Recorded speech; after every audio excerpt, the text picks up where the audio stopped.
Hey guys, my name is Evan and welcome to Economics 101, your number one source for everything economics.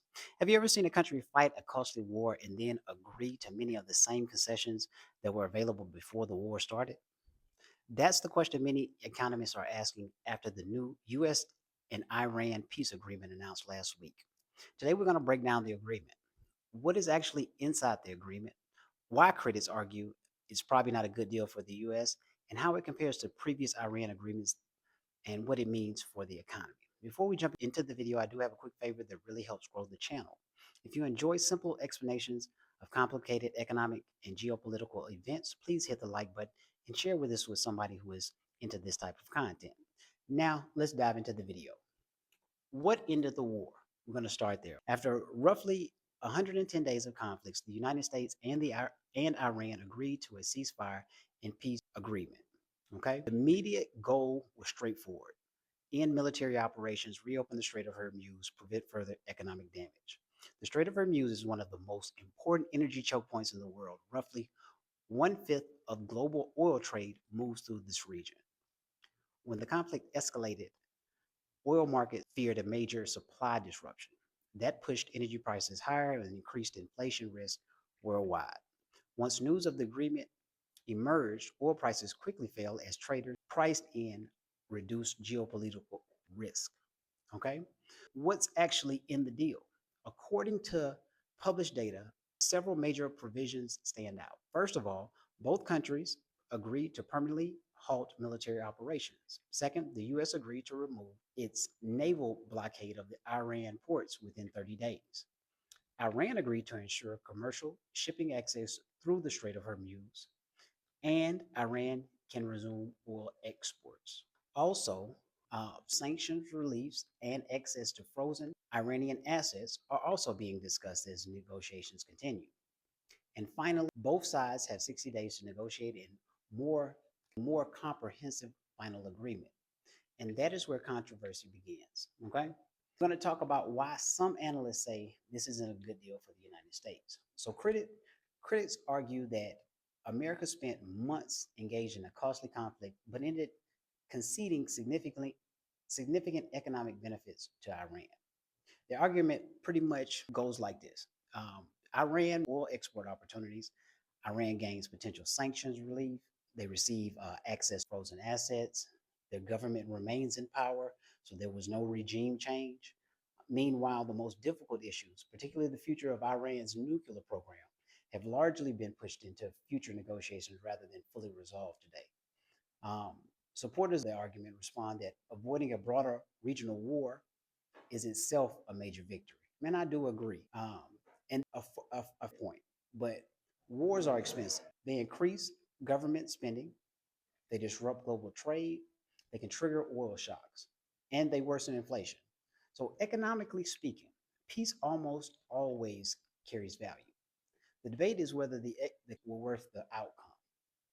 So, this comparison is so when you try to compare disagreement to the 2015 Iran nuclear deal, the comparison isn't to avoid. Back in 2015, Obama administration negotiated the Joint Comprehensive Plan of Action, the GCPOA. That agreement focused heavily on limiting Iran's nuclear program in exchange for sanction relief.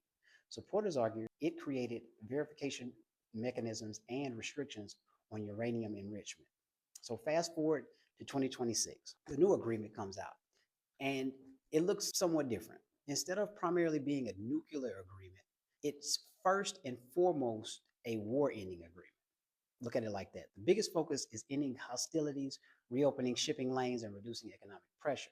Critics argue the 2015 deal extracted more nuclear specific concessions. Supporters argue in 2026 agreement prevented a larger regional conflict. In other words, in 2015, the deal was largely about nuclear weapons or nuclear containment, excuse me. In 2026, the deal is largely about ending active war.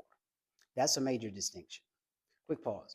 If you want more breakdowns like this, covering inflation, the Fed, geopolitics, markets, and the economy, please make sure to subscribe to Economics 101.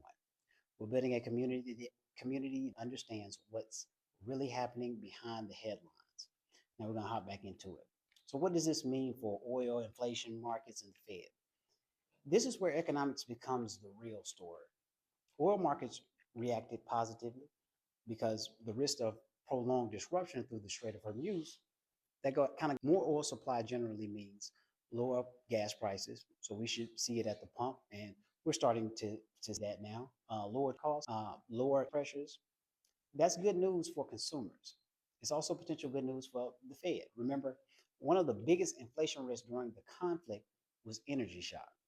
What was an energy shock? If oil prices remain stable, Fed may face less pressure to keep monetary policy restrictive. For stock markets, lower geopolitical risks tend to improve investor confidence. Energy stocks may see some pressure from lower oil prices, but transportation companies, airlines, and many businesses are going to benefit from that. So while critics may argue America made significant concessions, financial markets are generally focused on one thing, and that's stability. And stability is usually bullish for economic growth. So the bigger picture, and when we wrap this video up, um, where does this leave us? So it pretty much leaves us as the United States and Iran have reached a framework that ends active conflict. All right. Supporters see it as a pragmatic peace deal that prevents a much larger war. Critics are going to see it as an agreement that grants more concessions while leaving key issues unresolved. The final judgment will depend on what happens during the next 30 to 60 days. Did America secure lasting peace or simply postpone the next crisis? In my opinion, we postponed the next crisis. Um, so that's the question that investors, policymakers, and markets are going to be watching for closely. So if you enjoyed this breakdown, hit the like button, subscribe, and let me know if in the comments, was this a smart peace agreement or a bad deal for the United States? This is Economics 101, your number one source for everything econ. Thank you, and I'll see you on the next video.